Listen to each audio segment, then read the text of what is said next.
Welcome back to another episode of STEM in Stilettos. This is your host, Zofia Morales, and today we are going to talk about when doing the work is not enough, your leadership turning point. I know frequently as women we think, well, if I get all the qualifications and I'm doing an excellent, amazing job, that next promotion is going to come to me. It's going to fall in my lap.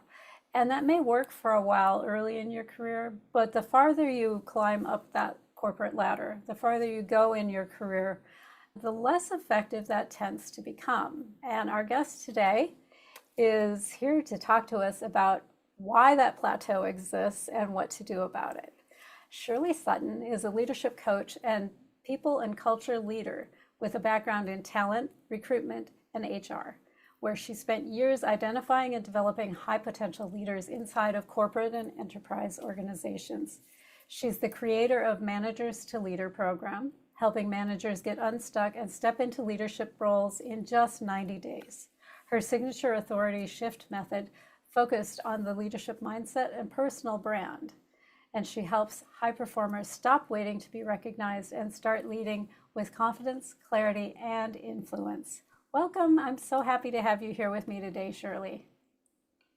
Thanks for having me. I'm excited to be here. Yeah. So tell us a little bit about how you've become this amazing coach and leader whisperer, so to speak. I like you put it like that, a whisper. So look, I've been in the industry for over 20 years. I did start in recruitment. I started in recruitment agency. When I moved in-house, I was still in that recruitment talent acquisition, and then later on moved into more of a HR generalist, where I've worked with many leaders when it actually comes to really, from onboarding to the whole employee life cycle of people. And how I really came to be doing this work is I've seen very similar patterns, and I've worked in technology, in banking, financial services, telecommunications, and I've seen very similar patterns when people move into their roles and haven't really fully grasped that new role. It's almost like when they get the title, it's some just ease into it, and there's different ways moving into a role. But I've seen very similar patterns where it takes a while for people to actually warm up and fully embrace what that new role is. It's almost like, I call it authority shift because it talks in the sense of leadership, but really it's about that whole revisiting your personal brand, your whole identity, moving into this new responsibilities. Yeah. That's really how, when I saw it, I was like, okay, I do want to go back into career coaching. And I did career coaching as well 9 years ago. And that was mainly career transitioning from one industry to the other, or Sure. Moving from corporate to having your own business was also one that I did attract a lot of clients. But this one, it was just something that happens quite often. And people are promoted, bigger responsibility, haven't fully stepped into that role. And which is the reason why I actually created this program to take people through that. Yeah. And I know a lot of women feel like the work should speak for itself. The fact that I'm out here, I'm delivering the stuff, I'm doing the things, that should be enough to move me to the next level. And I know from my own personal experience and what I've seen in my colleagues around me is a lot of times that simple expectation is not enough at a certain level. Yeah, you'd really need to promote your own brand internally to be able, if you have someone in the organization that really vouches for you. Some companies are really good in having mentorship, but many don't. Yes. And if you actually happen to be in that organization that no one's actually going to have a clear succession plan and vouch for you, and a lot of it actually, the work comes from you. That branding internally comes from you. Because if you're working, and I've seen this happen when you're working with someone and they are vouching for you internally, They really highlight you, your achievements, and you're the working bee. And the moment that person leaves, who's going to be there? It's almost like your voice have left with that person. So Yes. you really have the only, and so many changes in businesses that happen. Businesses are so fluid, especially with technology these days. The business have to adapt with that, with the whole AI coming in. There's so many different restructures happening, and it's happening quicker than what I've seen it over the Historically. years. Yeah, exactly. Yeah. Well, and just what you shared there reminds me that I hear from a lot of women, oh, I don't have a sponsor, I don't have a real mentor. I'm kind of handcuffed by that. And I think that's one way to look at it. The other way to look at it is what you're suggesting, which is maybe you become your own sponsor. Yeah, absolutely. Yeah. Because no one's going to be saying, okay, you can go now. This is the next step. Yes, you You have know? permission to advance now. Yeah, you're now on this chapter to get you to the next chapter. It'll be good if they were really seasoned and then they've done it for many years. But there's also a few that I've worked with before that would actually be, we'd go to them, is this person ready for this type of role? Yeah. And sometimes it's the mentor that would actually say, no, they're not. And especially if they move you there, then is it likely that they're going to get the same manager that will actually support them throughout? Yeah, and I think that's one thing that it's easy to forget is recognizing the amount of support that you have where you're at and that it may be absent in your next step that you take forward. I know for many years I worked in a very large multinational corporation in their technology division, and I was very fortunate that I had a series of bosses that all kind of saw my potential and moved me to the next thing and opened the next door. But I've also been in other organizations later in my career that that was never going to happen. And in Yeah. fact, I had bosses that would hoard their talented people like they were a dragon sitting on a pile of gold, which is good to be valued, but you want to also be able to advance. And so if they're not allowing you exposure and advancement, you can end up trapped. Yeah. Yeah. And some people just feel really stuck there, and it's quite hard to almost like get them out of that, get them unstuck. It's almost like they're in a hole and really scared to speak up or something. And there's other factors that goes on outside Sure. our lives, as you know, like life really just happens outside of all of that. And if you don't have someone to really push you, it's like, go for this role, or you deserve that. You should speak up. If no one's there doing that, then really, you know what, the only really person to blame is you, because no one's going to give you that permission. And really, no one's really going to help you. I actually think a lot of people don't know how Well, lucky they are when someone's vouching for them. exactly. When you've Um, got that sponsor or that mentor, it's a huge blessing. mm, And I guess what I kind of want to put out there is if you've got one, be hugely grateful for them. Let them know that you're hugely grateful yeah, for them. But if you don't, it's also not the end of the world. yeah, because there are ways, right? And Yeah. that's why there's so many of us career and leadership coaches out there to actually pull you out. Yeah. And help you advance your own career forward. I know a Yeah, lot of absolutely. women feel kind of awkward on this idea of, well, I have to brand myself and I have to talk about myself and I have to position myself. And it can feel a little, I don't know, icky in some ways. Mm. What do you tell women who are struggling with that? Rather than probably calling it personal brand, because I've been asked, oh, that's really like a corporate fluff. Yeah. It's actually, well, who are you actually when you leave this company? I wrote about it the other day. Like, no one's actually going to be Googling your title. Yeah. So I really put it down to the reputation. Like, what is your reputation here? Okay. That's really what your brand is. It's very common to when we see a particular material brand, it's what's the first thing that comes to mind. It's like, what's the first thing when they actually say your name? Yeah. in the room? Are they like, yep, you're definitely the successor? Or would they be like, I don't know, they're not very confident speaking about that Maybe. particular, Yeah. like you want it to be like, you're the clear choice. You're the first person that comes to mind and how you're going to get there. So you're actually front of mind and Yeah. you're front of mind for whatever it is that you're aiming, because you don't want to be the front of mind. It's like, oh, that's definitely not the role I want to move forward with. So it's really about what are the actions that you need to step each day? Like, how do you actually promote yourself? And I'm not saying go and brag. You don't have to be the loudest person in the Yeah. room, but actually just how do you actually highlight your achievements, talk about it rather than feeling like, and that's what it is. It doesn't mean when you're speaking up, it's like, this is my personal brand. I did. It's very much like, how do you actually promote yourself Yeah. I, rather? Sorry, I kind of accidentally learned to promote myself. Yeah. When I was in corporate, I had gained this reputation for being the fixer.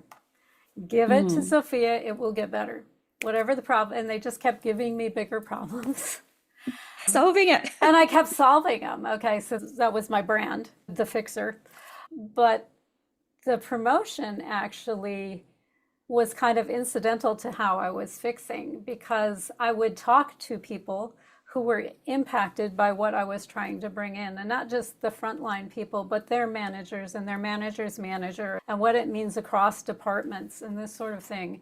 And when you do that, people know what you're doing. And it's Mm. not bragging, they're involved and engaged in the process of what's unfolding. And Mm. so I kind of was naturally promoting myself without realizing I really was. Yeah. And that's really the key, is to find that balance of promoting without being the loudest person, Yeah. that people actually want to work with you. A great project comes up and it's like, I want to be in Sophia's team because I know that I'm going to get something out of it for me, but also for people to remember how it works the other way. It's like when you're talking about something, it's like, how do you actually gauge that? What's in it for them? And I think the messaging and the way people communicate is also another big thing of that self-promotion without coming out loud or bragging about it. Give us an example. I So gave it would, mine. I want to hear one of yours. yeah, yeah. So I was really big on using we. Mm, We did this. I led it, but I felt really uncomfortable. I felt really icky going. Or, if you get a recognition, it's like, we did it. Like, I just kind of want to be in the back shadows. yeah. And I could see that when people do it. So it's almost like that familiarity that I know how you feel. And sometimes I still actually do it. Well, it came from the team or something. Yeah. It's really about, I came up with that. It actually took me a while to say, I came up with that. I did that. And also having the confidence, if something does break down, for me to actually say, I said we could do that. I'm really sorry I that have I to own stuffed it up. that. I come with the bad and the good. And it's almost like you can sense the vibe when someone's feeling. It's like, I know how that feels. And I would Yeah. actually say to someone, I know what you mean. I know how it feels. But at the end of the day, you deserve it because you came up with it, very similar to I came up with this. And yeah, it's really about being in HR. You're always the one that has, as you said, solve problems. Maybe not in the technical area because I'm not the most technical person, but when issues arise, Yeah. obviously Well, your problems come role in many is, flavors. They're not all just computers. yeah, yeah. And your job is to fix it. But at the end of the day, it's also being able to say, you got yourself in this mess. It's like making them actually come up with a solution. It's almost like empowering them to actually come up with that. Because also for me, when you're coaching someone, actually helping them come up with that instead of saying, Sophia, you got to do this, Yeah, here's where then you need to go. Yeah. yeah, I'm really good in actually bringing out through questioning and stuff like that. It's almost like I'm leading them to the water of their answer. Because if they come up with it through questioning and repeating all that stuff, then they actually feel like, okay, this is my decision. And then that decision, actually, they're more comfortable to deal with it. Yeah. They're more Well, and comfortable. they own it. more. It's not somebody dropped a solution on them, right? It came out of them. Yeah, Yeah, yeah. yeah. Well, we are up on our first break already, if you can believe it.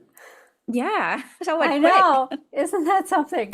I'd like to give a little bit of a homework over the break, maybe a thought exercise that they can do around the material we just discussed. What would you suggest for the thought exercise over the break? Think about probably in the last 4 weeks, what's something that you could have done differently? Really think about how could you actually have handled that. Very similar to what I said is not to come up with the answer all the time for your team, is actually to stop and pause and say, how can I probably give that task differently? Hmm. And because we do fall into very similar patterns of how we handle stuff. But just Right. think Well, and it about it. seems really efficient to just tell someone, okay, do this. This is the answer, go do this, as opposed to giving them the space to work through it themselves. Yeah. Yeah. So think about how you could do it differently. I'm really big in actually reflecting back and how you can actually make that better, I for how like can you that. handle it differently. Very good. So spend a few minutes over the break reflecting on a management situation where you could have approached it differently so that there was more empowerment given to the people on your team. And hang with us, we'll be right back from the break.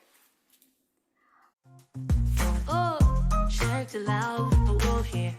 Tech is ours and we show no fear. No fear. No fear. No fear. Thanks for hanging in with us through the break. This is Zofia Morales, and I am back with the amazing and wonderful Shirley Sutton. And over the break, we invited you to spend some time thinking about a way you could have handled one of your management situations differently to have empowered your team a little bit more to come with their own answers. I know for myself, when I was in corporate, I had kind of this standing policy, if you will, that when you brought a problem to my desk, you needed to bring a couple of options with you. It's not just come dump the monkey off your back onto my desk. No, you've got to bring a couple of options with you. We'll kick those around. We'll see what else comes out of it. We can problem solve together, but don't just bring me the monkey. I like that analogy. So I know you spent a great deal of time in corporate developing talent, developing leadership. What, to your mind, is the difference between a manager and a leader? So for me, a manager is really a people manager. I mean, both can be people managers. So you have people under your team, you check in on them, things like that. They report to you on the org tree. And it's really about being there logistically, right? Like Right, you do yeah. the reviews, all of that. For me, a leader is really stepping into that broader kind of it really being able to influence and lead your team and really coach and mentor them. Many times I've used this analogy of a leader is really someone that actually coaches the team, right?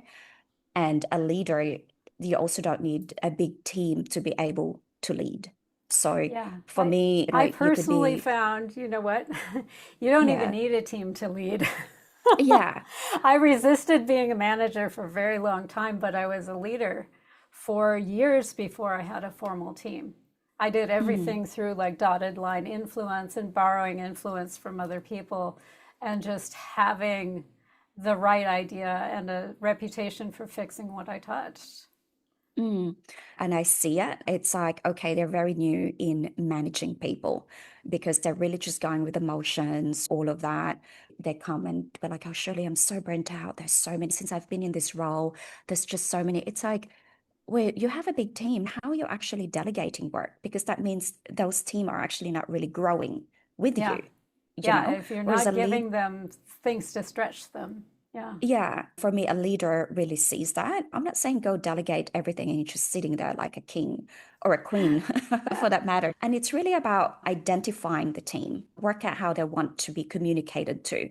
Are you showing them so many charts and then that person's an actually visual person, for example? Yes. It's really talking their own language. And I'm really big on identifying the different communication styles on how to, and it's not a one size fits all, because how you're going to influence them if they're not really fully hearing what you're saying, what you're messaging. And a leader, as I said, it does not necessarily mean that you've got a team. It can also, because I've been asked that, it's like, why are you doing all these leadership programs? And there's not many vacancies to move into a leadership role. It's like, especially for a sales organization where you're going out there as a subject matter expert, it's like, how do you actually influence the buyer to go with what you are selling? So leadership really is not just about leading a particular group of people, being able to influence, because it goes back to that reputation and that branding of how do you actually want your team or a group of people to buy into the idea or buy, let alone buy to the product and the service that the company is offering. So I'm really quite clear about when you're moving a manager to a leader. I remembered many, many years ago, and we used to run all these assessment centers. I'm not sure if you remember, like 20 years ago, it's paper-based, we take them through rotation. And when we actually used to do first-time managers, we used to do these role plays. Oh, And sure. when they give you like a difficult situation and how they handle it. And then when we move them into a bit more senior, we actually train, us doing the role play that we want to see how they handle it is actually very limited, and letting them come up with a suggestion, because it's also hearing out where the root cause of that problem is coming and through questioning them. And I think that's where really the leadership really comes out is, not just like giving out of course, give your options and opinions of why you want to go one way or the other, but at the same time, actually giving those skills and empowering your team to become up, and also like strengthening the team. So you're actually giving something back to them for their next project, next problem they're going to get. So that's really how I probably would define the manager versus a leader. Yeah, I like that. I kind of think of it in the terms of a manager a lot of times is focused on doing a particular job to a particular spec, right? Mm, I find a leader tends to think more broadly and more holistically than just yeah. that, right? It's like, why is this job important here? What am I contributing to what's going on in the organization? What is my team contributing to what's going on in the organization? And how can we make it better? Just having that stuff in your awareness on a day-to-day basis and being able to communicate and share that with your team so that they see that bigger vision and are working towards that higher vision than just, well, I'm here earning $15 an hour answering the phone and doing customer service work. There is a bigger Mm, vision than just that. You are here as the face of the company. You're here to help a customer who's feeling unhappy or uncertain or distressed about what they have gotten from us as a service or a product, and you're here to fix that problem, to resolve what's got them upset so that they become a raving fan. That's a yeah. very different job than I'm answering the phone and doing customer service. Yeah, it's really about being able to see, it's almost like a helicopter view of what's going on and being able to navigate from there without having to jump into everything all the time. Yeah, exactly. Exactly. So, what do you see as one of the larger mental blocks that really capable women are being held back by? I won't say holding themselves back. It is kind of, but it's not consciously that way. Mm.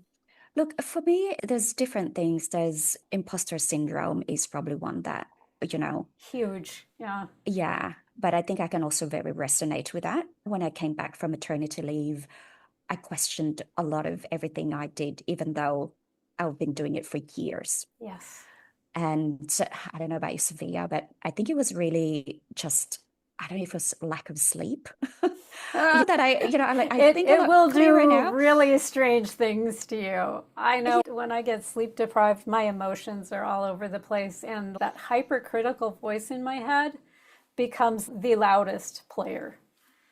Yeah, so Yeah. I really do see the imposter syndrome, which surprisingly, someone asked me that I think a few weeks ago. It's like, what do you mean? You need to look at what imposter syndrome is because you're showing all the signs. And I kind of made that person feel like you're not the only one going through it, Yeah. like really just questioning because I could feel it. It's almost like Yeah. it was coming, it was oozing out of that person that I was talking to.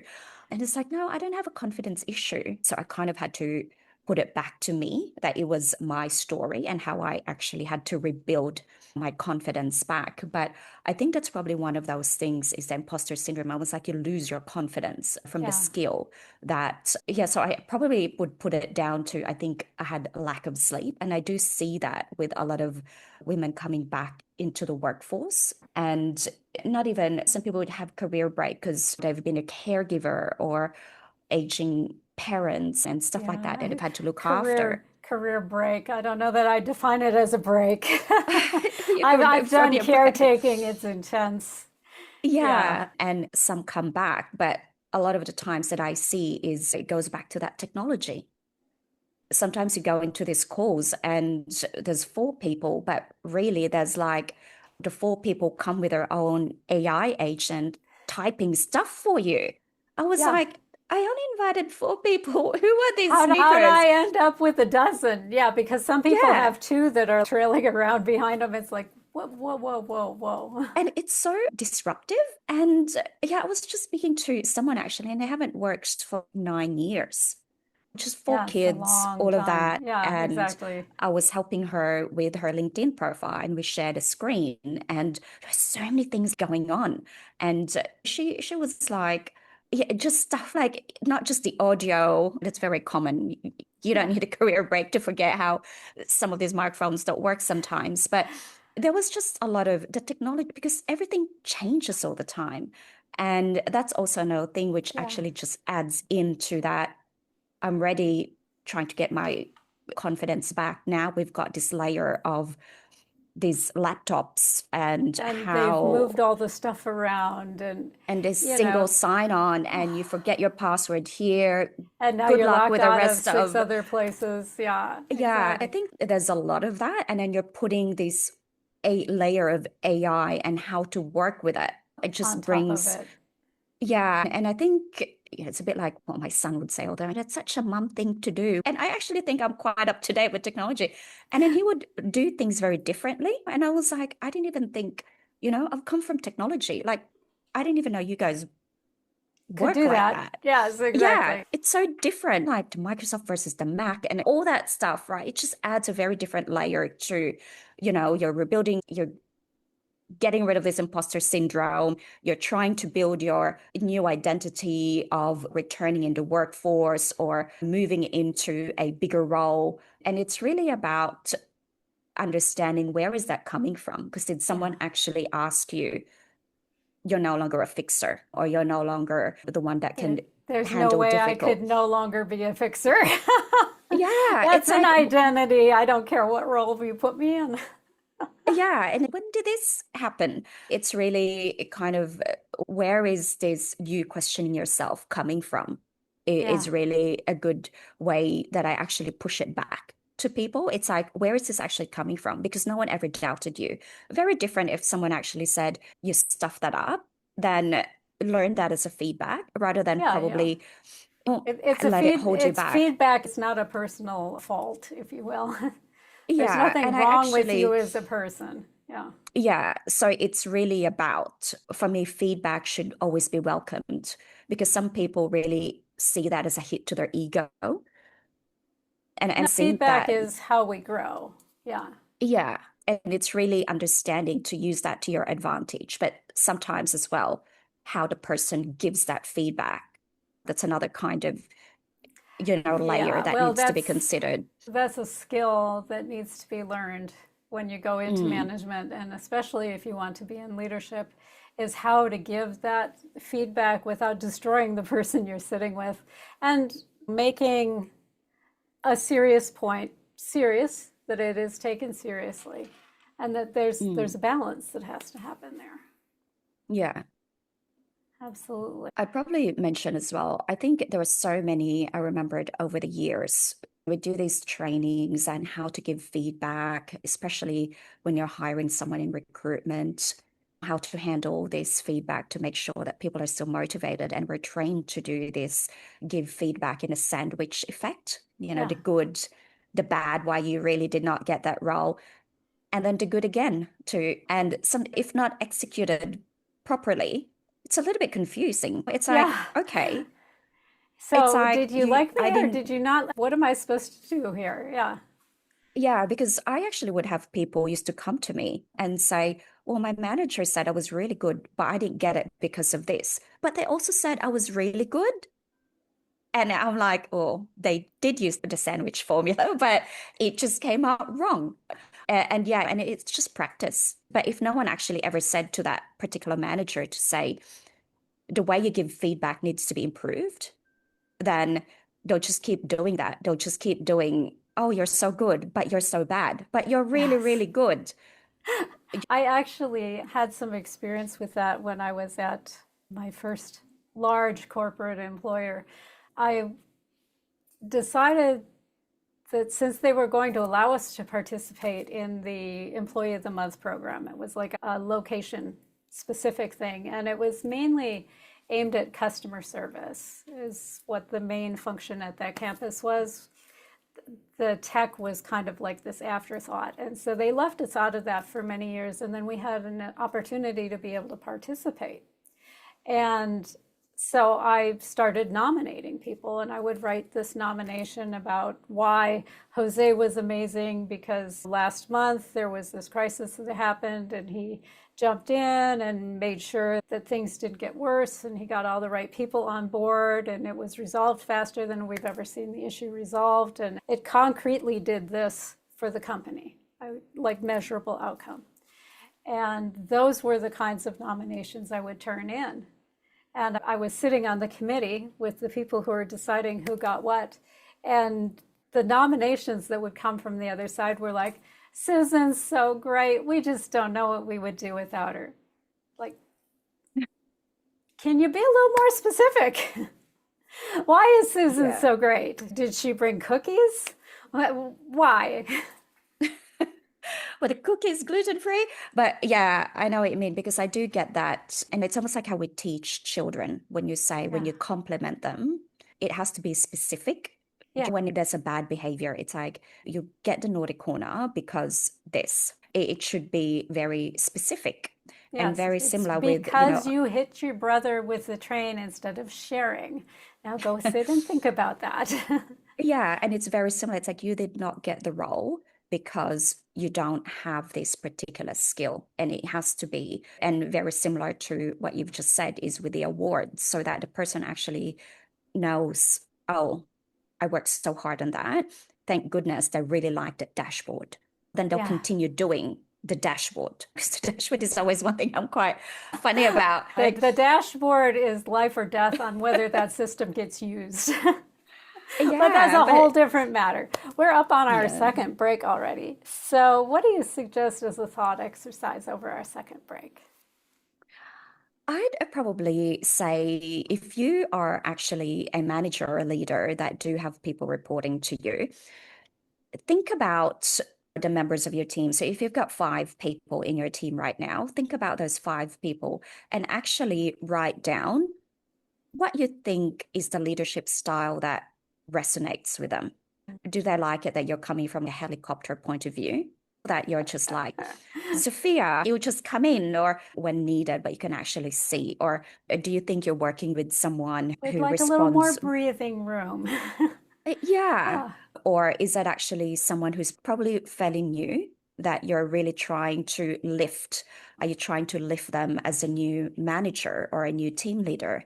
And how do you think they like to respond to feedback, or do they like a lot of feedback? And really have a look at, because what works for Bob probably doesn't work for the next person. And how do you Yes. actually find that balance? Because it's not a one size fits all. And if someone probably is having a bit of that confidence issue, depending on what's going on outside of work, and you're saying, oh, I don't like how you've presented this. How do you think they would feel you're saying that in front of the whole team? It's Oh, quite, yeah, you never want to do that in front of the whole team. yeah, It's but it devastating. happens, Yeah, yeah, like people do that. It's just a very bad idea. Yeah, this morning huddles, and you want it to be a learning experience, but how do you actually deliver that? right. That they are, yeah, you want to be able to give feedback, but what actually works best for each individual. I love that. So, yes, over the break, spend a little time thinking about the managerial style needs of the members of your team and hang with us. We'll be right back from the break. Oh, checked it out, the wolf here. Tech is ours and we show no fear. No fear. From no fear. No fear.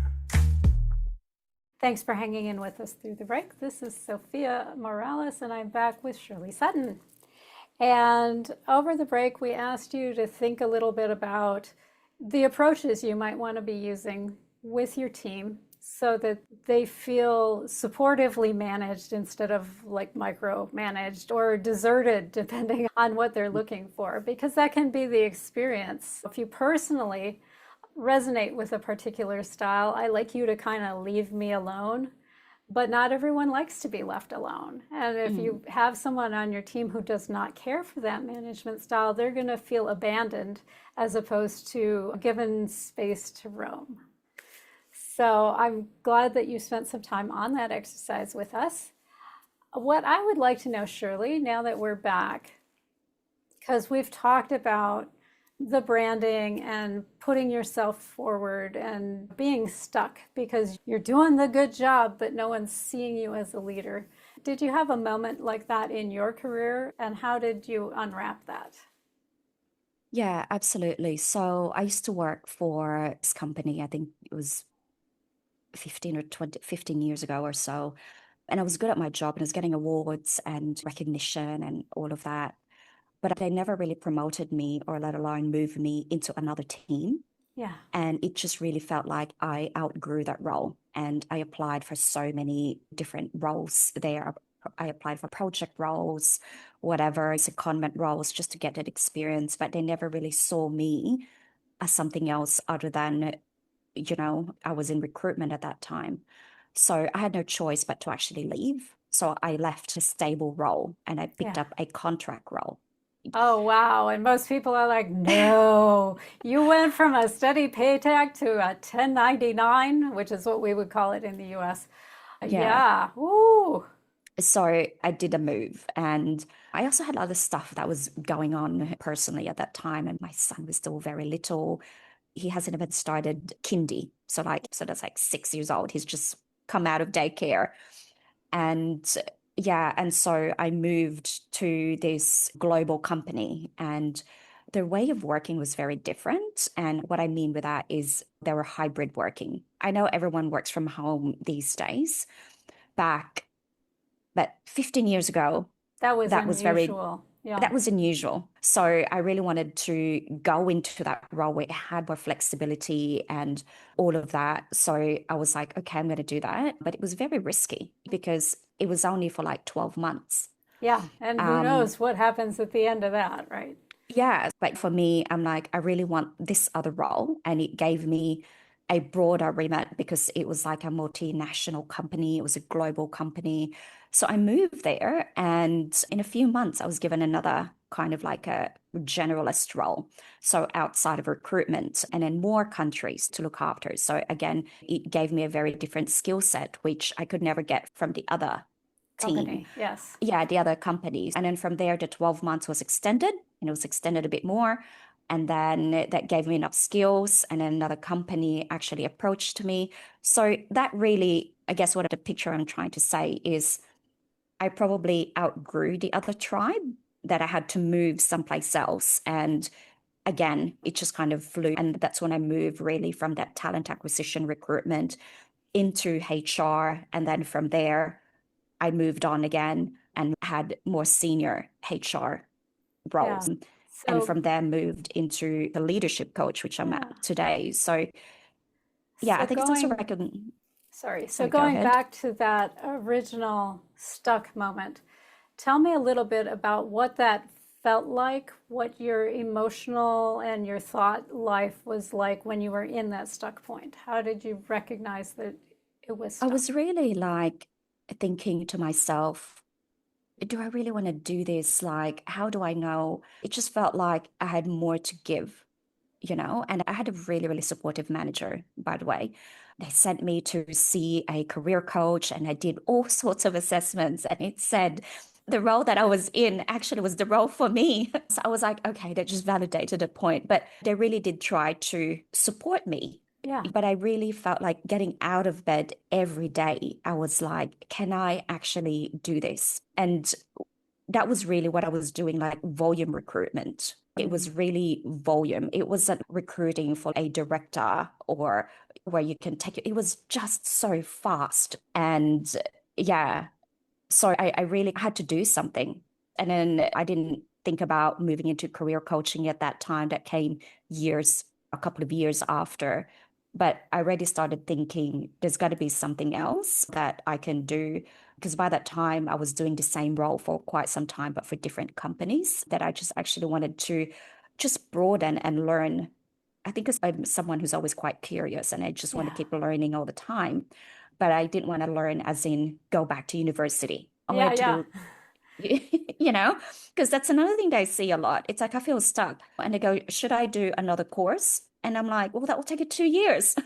Yeah, yeah. Do I need another certification or another degree? Please, Jesus, let's not invest Yeah. tens of Yeah. thousands to hundreds of thousands of dollars if it's unnecessary. Yeah. But then I thought about it and then, yeah, and I ended up making the move. I like that. I like that. So, what I'm hearing is all the signs said you were in the right place, but it felt like the shoe didn't fit properly. Is that fair? I like that. I'm a shoe person and it's definitely that. Yeah. I like the people, but it really just felt like I outgrew with so many different changes internally. It just felt like I was back, like another restructure. It was like I was back Yeah, again. And exactly. then 6 months out, another restructure, and then I'm back to square one again. It just felt like I was just in a cycle of loop. I'm like, Yeah. how do I actually get out of this? How do I move to something else, but still actually using my skills? But I just wanted to learn something a little bit different and a little bit broader. Yeah. Yeah, I like that. So, tell us a little bit about how your work is coming out into the world right now. If you're somebody at a company who's looking to foster leadership, or if you're just an individual who's feeling in that stuck point, what do you have available for those folks? So the manager to leaders actually is one. The thing is, not many people think they need it, but it is actually. It's like I'm a leader. What are you on about? Yeah, well, But you may have a place on an org chart. It doesn't necessarily make you a leader.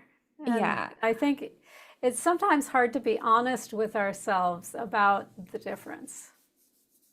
if you feel like, okay, I'm in this role, but it doesn't really feel like I'm hitting it. Like I got this role because I delivered on great stuff or great things and I got the recognition, I've got a bigger account and all of that. But there is that gap now because you've moved one step up. And some companies I've even seen, they've moved 2 or 3 steps up. It's like, here you go, you've got a bigger team, you've got a bigger task, bigger targets to achieve, but no one's actually closing that gap. Yeah. And as a person, I've seen the signs, right? When they get stuck and then they just see everyone around. It's almost like you're hanging on for that. I need that support, but really recognizing that. So that's really where I come in. I'm coming from a very different place where you don't report to me, but I can really help you get and fully move into that new role, that new identity, and gain clarity and confidence to fully execute that next role. It's And very, very different to be an individual producer and to have full control over what you're putting out into the world, and then to have a team. Suddenly, it's like you don't have full control over what's produced anymore. You only have influence over what's produced a lot of yeah, times. And that can be a real challenging shift. And a yeah, lot of people are like, well, they put me in the position, therefore everybody has to do what I say. Mm. Yeah, kinda. But when you can really develop your leadership skills, they don't even have to report to you a lot of times for you to convince them to go along with what you have planned. And also, if you are managing a team and you're listening to this, you're also responsible for the psychological safety of your Yes. team, right? And that's such a big thing because when they leave the office, it's so hard to say leave the office, when they log When off, they leave work, yes, when in they turn whatever off that form they do laptop it. and go back to the beach, it's so actually, it's very, depending on how the day goes, like if you're leading a team, it's more than giving them the task, right? Especially when you're in a senior leadership role. It's actually that, that they feel safe. And then they go back to their lives outside of work and actually still want to be able to say, I really love working for you. I really love working with Sophia because she makes me feel heard. And you don't need to have all the answers. Be that supportive leader to help not just yourself, but everyone move from A to B. Yeah, exactly. So I think you brought a gift with you today, did you not? Yeah, I Yeah, tell did. us I a little did. bit about So that. we keep talking about how you move from manager to leader and all of these shifts. And so I actually have included a free personal branding checklist for you to do. I highly recommend you do it. It's so easy, but it's more of a reflective exercise of how you think you're being perceived today to what you would like to be perceived later on. And it's not Mm, one of those, it's good to do it at least once. yeah, I mean, ideally, it's good to revisit it every time you're moving from one role to the next, but hopefully you do get something out of it. I love that. It's kind of an internal 360-degree review. I like that. Yeah. Okay, so just check the show notes below if you would like to engage with that. We have a link down there. We also have her social media links down there. So if you want to connect on LinkedIn or wherever, that's all available to you in the show notes. So we've got just another minute left today. Would you like to share your final words of wisdom? I would say if there is something that you feel like you're waiting for that timing of there's really something you want to do, whether it be a project or do something else that you want to work on or improve on, or no one's going to give you permission to say now is green light. Yeah. Like today is as good as any other day to actually start what it is that you're aiming to do. And you need to believe in yourself, because if you don't believe in yourself, no one else will. You really have to be the voice of your own self rather Yeah. than waiting for others to speak for you. And I guess the thing that I would put out there, if your inner voice has been a little mean to you, mine historically has been mean to me, one of the things I would share is that that voice can change. You can actually coach that voice to be nicer to you because it's there to try and look out for you. So I would treat it like a poorly trained employee and teach it how to give you feedback better. The other thing that I would put out there, if your imposter syndrome has flared up, I guess the insight I would share on the way out is people who are truly imposters don't feel this way. The fact that you feel this way means that you're a highly competent person reaching for the next challenge. So that's what I would share with you around that. And thank you so much for coming and sharing your time with us today. Thank you for having me. It's been great sharing all of them. A lot of the stuff where it really resonates. And thank you, dear listener, for investing your time here with us today. I hope it was legitimately helpful to you. I would love to hear your feedback, whether it's in the comments below the YouTube video or you shoot me a quick email to Zofia@steminstilettos.com. I would love to hear how it landed for you, if there are other topics you'd like to see, people you'd like to see me bring on the show and discuss with. So until next week, go out, be bold, be beautiful, and be authentically you.